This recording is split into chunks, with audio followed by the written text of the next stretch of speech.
Hi, this is Gayle. Welcome to my live stream. Tonight we're going to be talking about adrenal gland tumors. I have had several requests for information about this all of a sudden. So we're going to be talking about that tonight. We may talk about some other health issues, and then after the 1 hour portion of the broadcast, we're just going to talk about whatever we want to, whatever's on our mind. So sit back and relax. Just hang out with us for a little while tonight. And I've had some sound issues in the past, so make sure if you notice anything up with the sound or the stream, just let me know. Leave that comment down in the chat room, and I'll know to make the adjustment, okay? So back in 2016, well, I tell you what, let me back up even beyond that. In the chat room. Whoa, getting some feedback there. Try that again.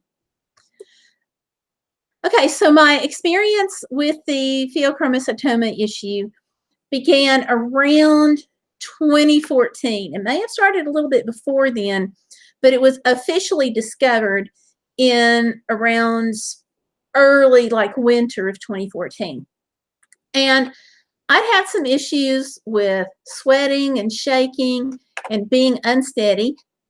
Hey, Happy Trails has just joined us. Hi, Happy Trails. Welcome to the live stream.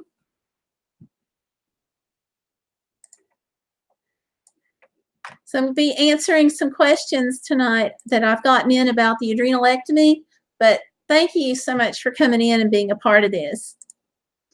I'm going to start off by telling just a little bit about my experience, and I'll get into some of the questions that I've been asked from Brian, Stacy, Missy, Darlia, Emily, all within the past 3 weeks. So it's on everybody's minds, and we're going to talk about it. But as I said, my journey began probably winter-ish of 2014. I had been having some back pain, low level, nothing really big, but I've had kidney stones before. So I really thought that probably what had happened is I was having another kidney stone and was just having problems passing it. It wasn't severe like some kidney stones are. It was kind of mild, low level. I would describe it as the occasional twinge as much as anything. But I thought, you know, I'm just going to have this checked out. So made an appointment, went to talk with the doctor. Also, the doctor knew that I had been having problems with sweating and shaking and things like that. So I go to see her, and she orders this test, and I go have the MRI done, and it comes back that there's some kind of mass around my adrenal gland. She also took great pains to tell me that these masses don't usually cause pain, which I'm not sure I agree with. Also, they're found accidentally, and just because they found it doesn't mean that I was having problems, but we would check it out further. So, okay, that's what we did. Fine, we check everything out further. I had been watching my blood pressure go up for quite some time now. I'm not even sure how long my blood pressure had been creeping up.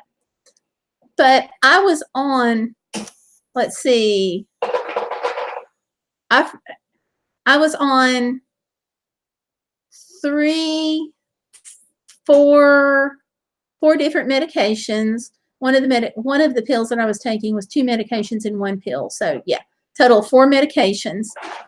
And my blood pressure was still like going up to like 140, 150, 160, above like 110, 120. We'd tweak it, and it wouldn't help for very long. So I came in with this kind of presentation, and when she found the adrenal gland, she immediately set me up with a surgeon, and she was talking about me having to go see an endocrinologist, and she wanted me to have all of these tests done, and I was like, whoa, back the bus up.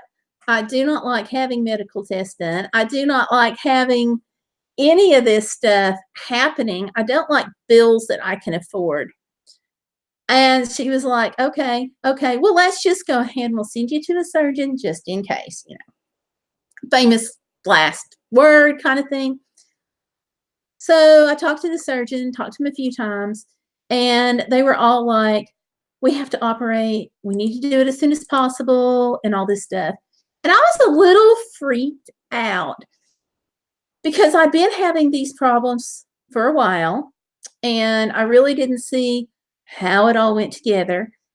I didn't see how, fixing the adrenal tumor was going to go with the overheating and the sweating and the shakiness. I would have palpitations.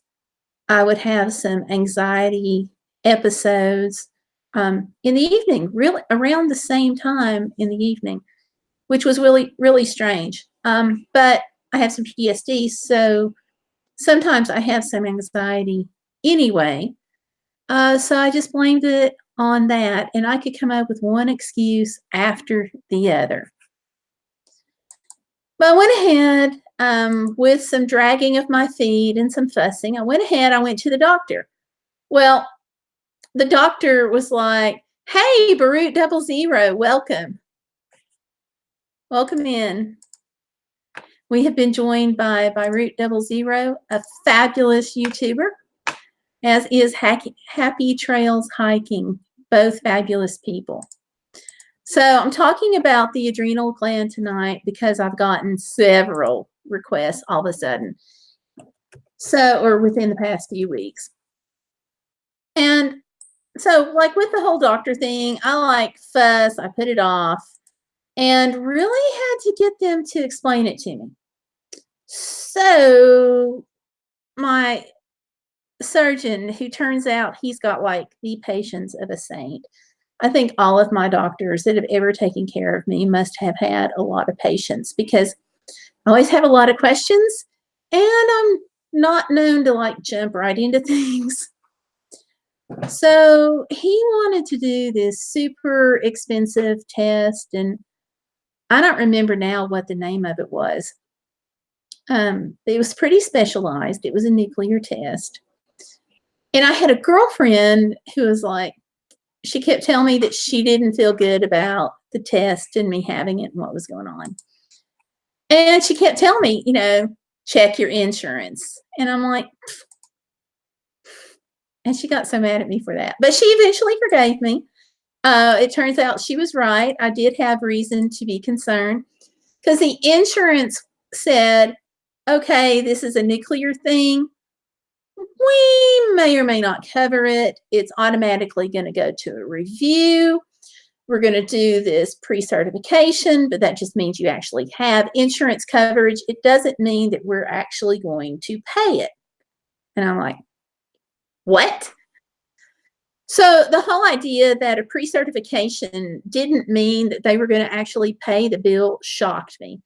I was floored. I was not a little bit unhappy. I was really mad. Come to find out, what they said I really needed was something called a predetermination. And the difference between a predetermination and a pre-certification is that on one, they agree that they're going to pay it. On the other, it just means you have health insurance and they're going to review it. But I find this out after we go to the hospital to have the test done.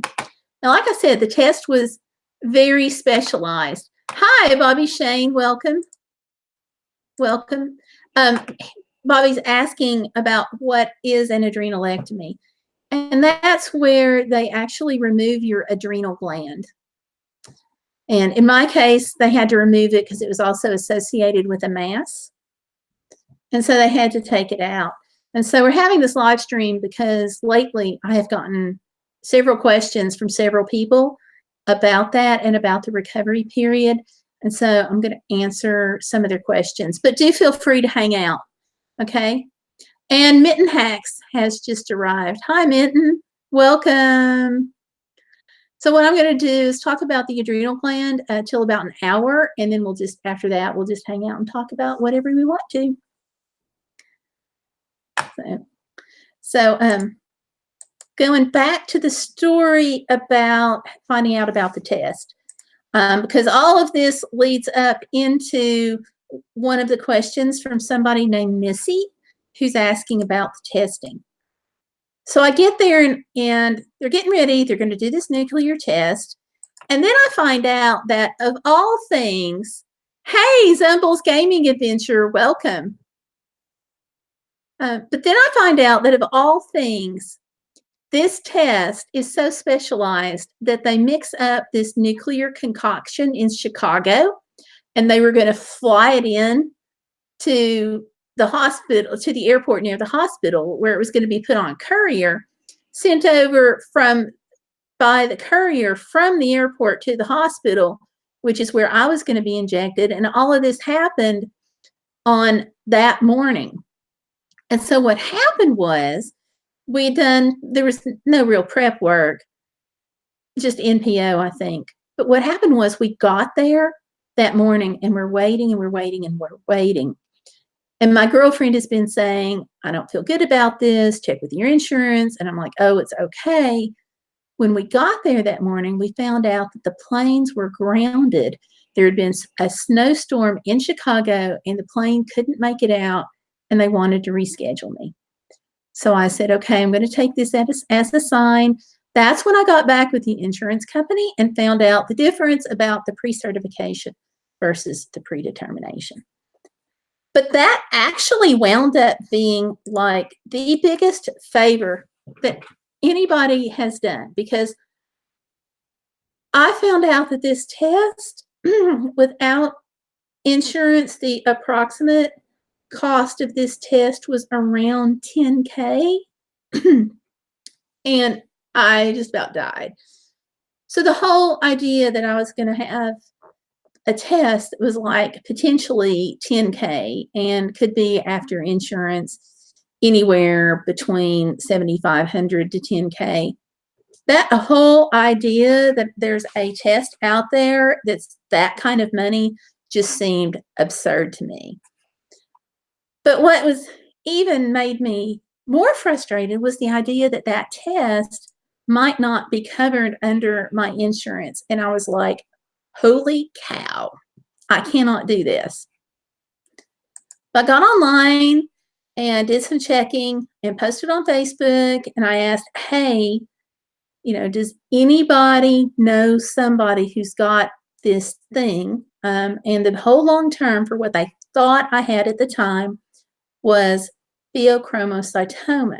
And a pheochromocytoma is a tumor on the adrenal gland that causes you to be hot, sweaty, shaky, weak, anxiety, scandalously high blood pressure.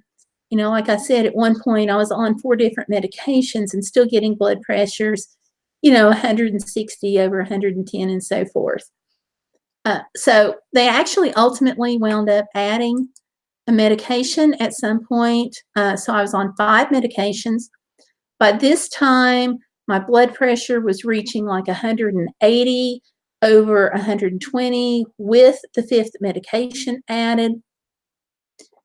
And I just kind of put the horse in front of the cart a little bit. Let me go back and talk about the insurance stuff, because this is really important for you guys who have a pheochromocytoma that's suspected. I found out through friends on Facebook that the NIH, the National Institutes of Health, was actually doing a study on pheochromocytomas. So, Missy, you're telling me you don't think you can afford your tests or your medical care for your potential pheochromocytoma. If you've got the adrenal gland tumor, contact the NIH. Now, that's the National Institutes of Health. They are in Bethesda, Maryland. I don't think they do it anywhere else other than Bethesda. But check that out. Just do a search, NIH, National Institutes of Health, Bethesda, Maryland, adrenal removal, or pheochromocytoma really is going to be the best term. Because I was able to go there because they're studying the disease. They did a lot of testing. I cannot even tell you how many thousands of dollars worth of testing because I don't know how much it was. But I will tell you that it was many thousands of dollars, and I didn't have to pay for that. As being a participant in the study, they did all that. So the test that I needed to have done, that bill was wiped away. Specialized blood tests. Blood tests and things that you can't get anywhere else other than the NIH.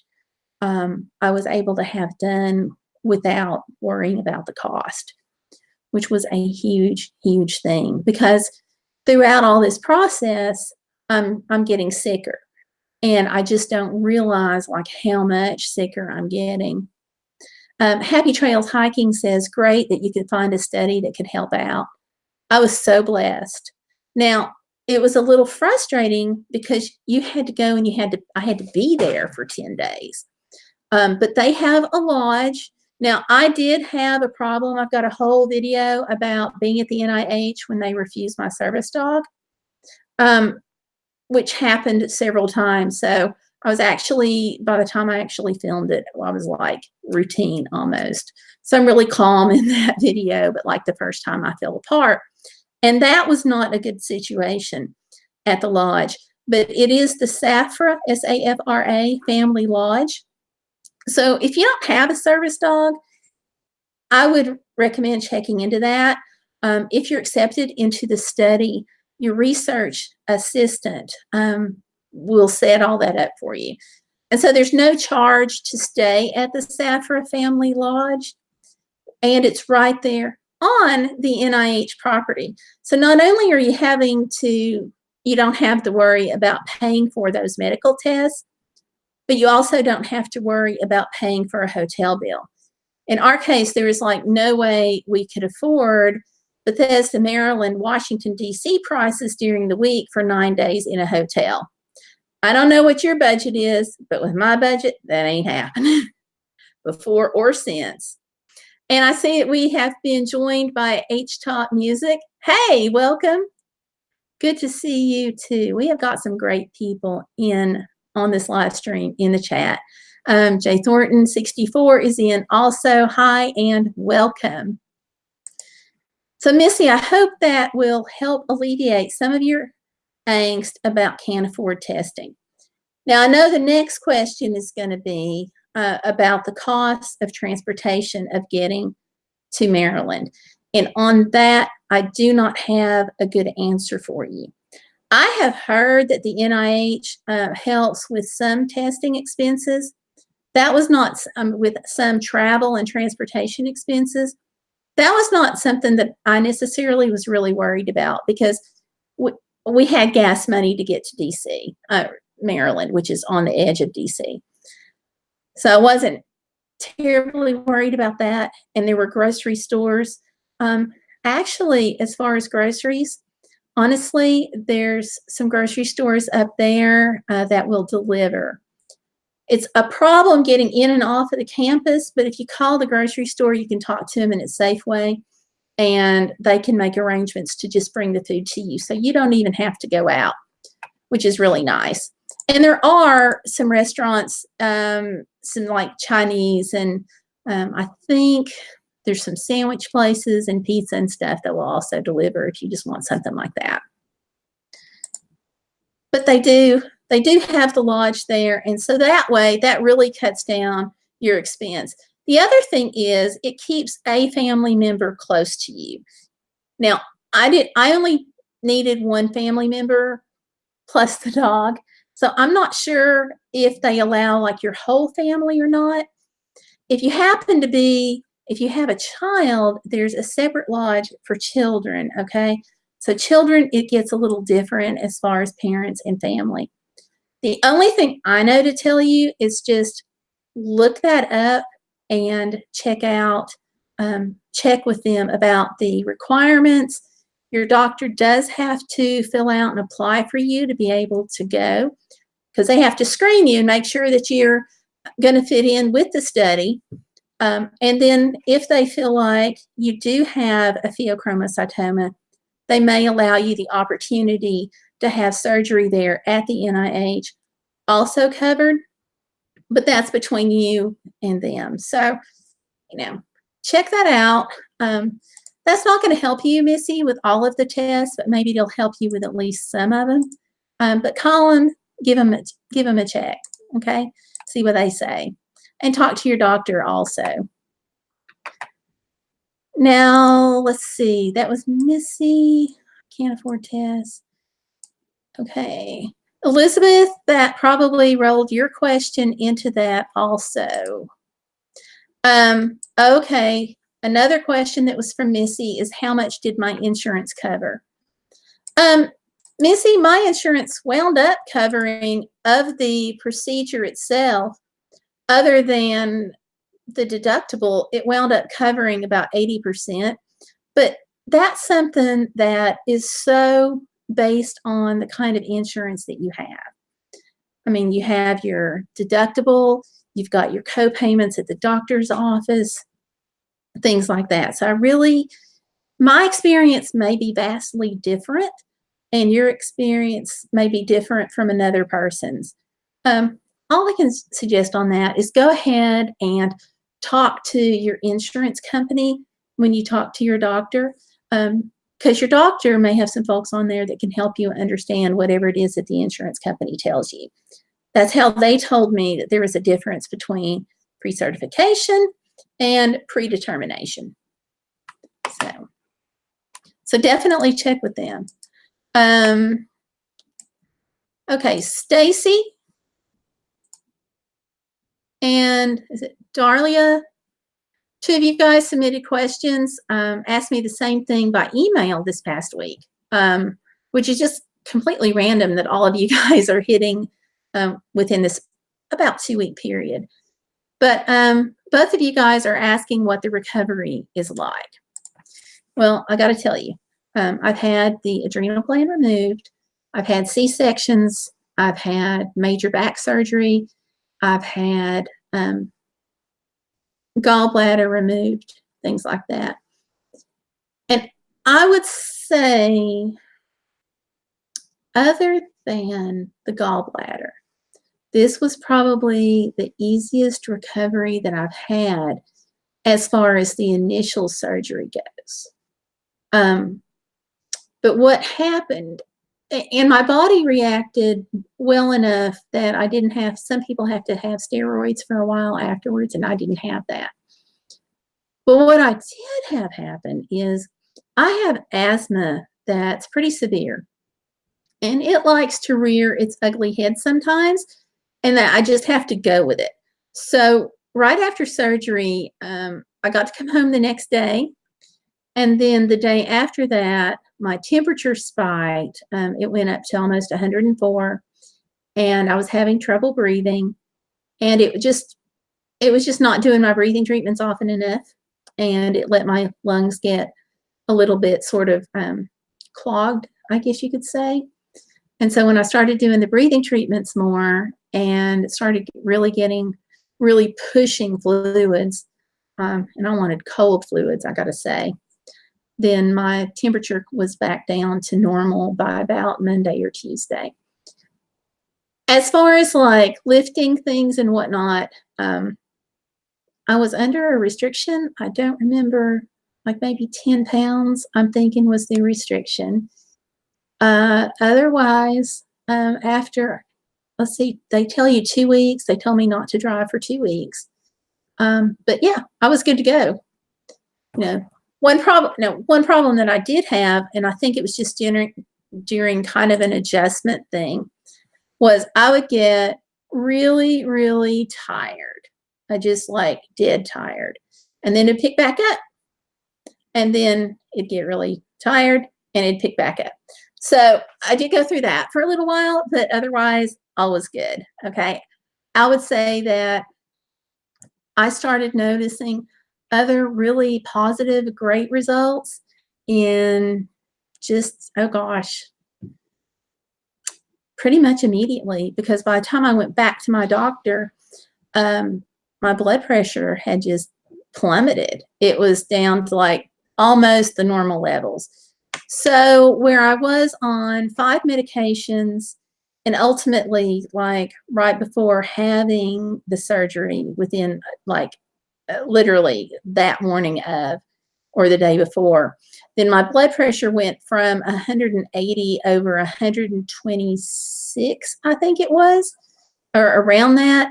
Or maybe that was immediately, I don't know, right around that time.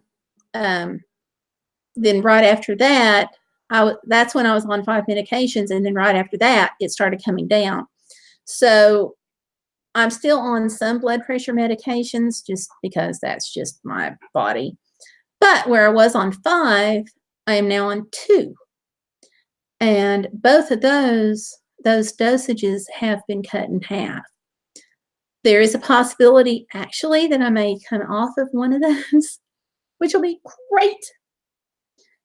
Also, my blood sugars that were sky high through the roof have come down to normal, so I don't have problems there. I'm not on any kind of blood sugar medication at all now. I was on metformin, and I don't overheat like I was. So, like, to give you an idea, I had the surgery in May, and I had been unable to go outside and enjoy being outside at all, because I would get really sick to my stomach and start really getting shaky. I almost passed out a few times. It was bad, and I could not go outside and walk, and it like drove me crazy. Okay, that was just not cool. And so after surgery, after that, getting that pesky little booger removed, I could walk again. And so my daughter got married, had this in May, daughter got married in July. We're doing a lot of running around. She got married like right close to my house, close enough that I walk sometimes. And later I said something about, we really didn't have a bad summer, because I would have been like dying from the heat. My daughter's wedding was in mid-July, and we're talking about this after the wedding. And the person I was talking to looked at me and he's like, we had a record heat wave during the wedding. You know, those days it was over 100 degrees. And I was like, it didn't seem like it. And that's because I had the adrenal gland removed. And so that's the kind of difference that it makes, or it made for me. So that's what my recovery was like. Let's see, what else? Brian, you wanted to know how long to take off from work. Okay, here's the deal. I took off. I don't have a strenuous job, okay? But I didn't know how my lungs were going to do, and I've had a problem a couple of times before with winding up back in ICU just because of asthma after surgery.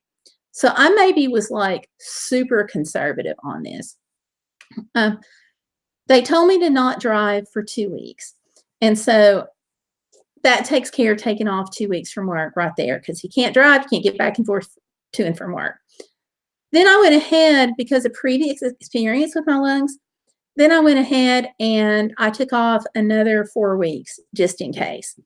So all of this was unpaid time. So about 6 weeks total. Hey, Rusty Faith, welcome. Oh, Beer Belly Traveler sneaked in. Now, how did I miss that? Good grief. Welcome, both of you all. So, yeah, I wound up taking off the 2 weeks plus another 4. I probably could have gone back early, but they had already arranged for time out, for coverage while I was out. So I didn't worry about it too much. Plus, I did have the episodes where I would just get like super tired. So I think that for me, I think taking all that time off was a good thing to do. But it's going to be, like your situation's going to be different. And go on what your doctors tell you to do. I mean, that's what you're paying them literally the big bucks for, you know? So talk with them and find out what they think.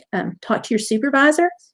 It may make a difference if you have a super strenuous job versus if you don't have a strenuous job. So have those conversations. And what else have I got? I know I've got two or three more. Brian, how long did it take to take off from work? Stacy, what is the recovery like? Missy, can't afford tests. How much should my insurance cover? And pulling up your email from Elizabeth. Elizabeth, I'm getting kind of confused by really what you're asking here on your email. I think if I'm interpreting what you read correctly, Elizabeth, what you're asking is how to tell your family about the adrenal tumor. If that's wrong, then shoot me an email, okay? For me, it was not hard to tell my family that I had an adrenal tumor because my husband was sitting right next to me. So that was a non-issue. And then, like, as far as my daughters and stuff, we just went ahead and told them we've had enough stuff just happen in my life. And one more thing is just like, you know, it's just like one more thing. And so they were fine. Concerned, but fine. So also I see, actually, I think you and Darlia have asked about this. Oh, and also I see where one of you guys or two of you guys have asked about the study. Okay. Let me back up and kind of take this one at a time because I want to get your questions answered here. Accommodations at the hospital. That's going to vary between hospitals. That's something you're just going to have to talk with your doctors and hospital about.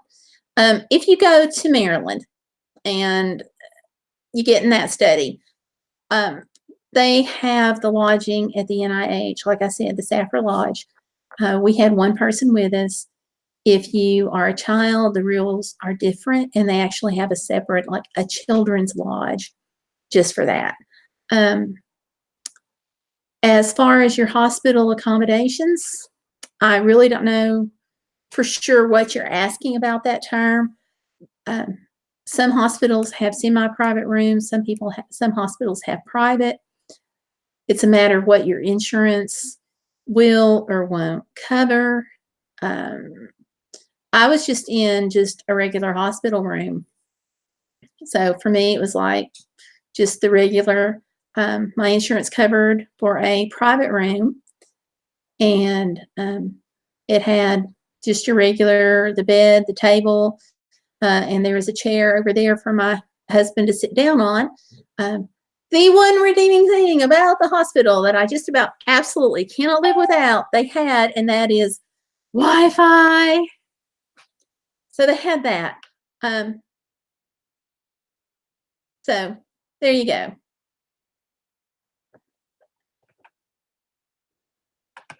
Let's see. And what else here? Oh, will my parents be able to stay at the hospital? That I missed that one. Probably. I don't know your age, if you're a teenager or if you're a college student, but I would expect, okay, especially if you're under 18, I would expect for them to want your parents to be there. I know that when my daughter was in Children's Hospital in Knoxville, for example, even though that she was like 16 years old almost, they did not want me to leave her at all. So I had to stay at the hospital with her. So I would expect them to want you to have a parent there or both parents. Yeah. So again, check with the hospital on that. Let's see. Is this one of you guys texting me? Okay. All right, Elizabeth, it's okay for you to go ahead and come in the chat room, hun. You don't have to text me. It's okay. Actually, it's from a standpoint of answering questions, it's really better for you to be in the chat room. So let's see. So that got Elizabeth's accommodations at the hospital.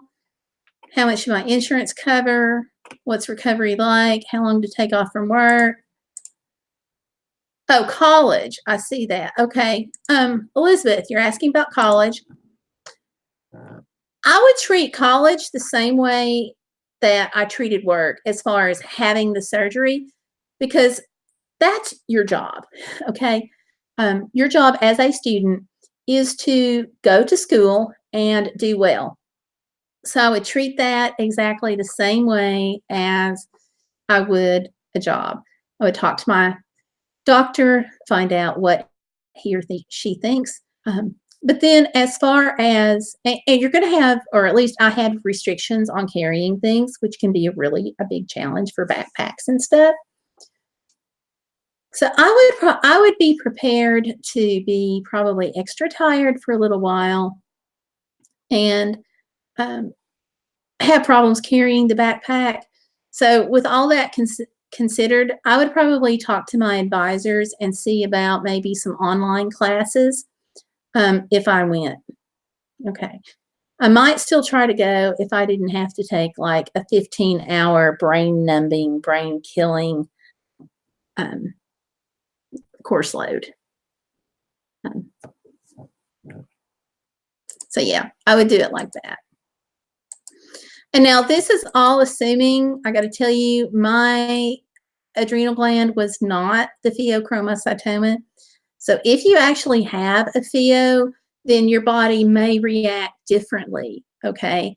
But when you're looking at overcoming obstacles, then keep all the information in mind and ask your doctor everything, okay? But yeah, I was personally really glad I had it done because I could get outside again. I could walk. I could go swimming if I wanted to. I didn't have to worry about getting overheated, getting sick, and it just made life a whole lot better. So yeah, so there you go. Well, I hope and think that's your questions for the overcoming obstacles about the adrenal gland. But if it's not, come into the chat room and leave them in the chat room. Or you can go ahead and email me, Gayle, Gayle, at GayleCrabtree.com, and I will get those out to you and get those answers to you. So I'm just going to kind of go ahead and conclude that portion of the chat, and then we'll go ahead and move into like our regular chit chat, whatever we want to talk about. Okay. Good. On Sunday nights, we talk about overcoming obstacles, and that's part of what I want to do to encourage people who are having just a difficult time. So whether you want to travel better or live life better, whether you're dealing with a health challenge or just some other obstacle, I want to be encouraging on this channel because I don't think there's enough encouragement in the world, frankly. So that's my whole big goal. So we're going to switch on over and just talk about whatever. So for podcast purposes, those of you guys who are going to be listening to the podcast later, thank you. And this is a recorded live stream on my channel on Sunday nights, Overcoming Obstacles, 6 p.m. Eastern. And thank you everybody for all the great questions you guys sent in for tonight for overcoming obstacles. And I will catch you all later. So thanks for coming out, and I'll see you guys out about and online. And don't forget to live bodaciously. Go out and get life and grab it. Don't let it pass you by. So thanks. Bye.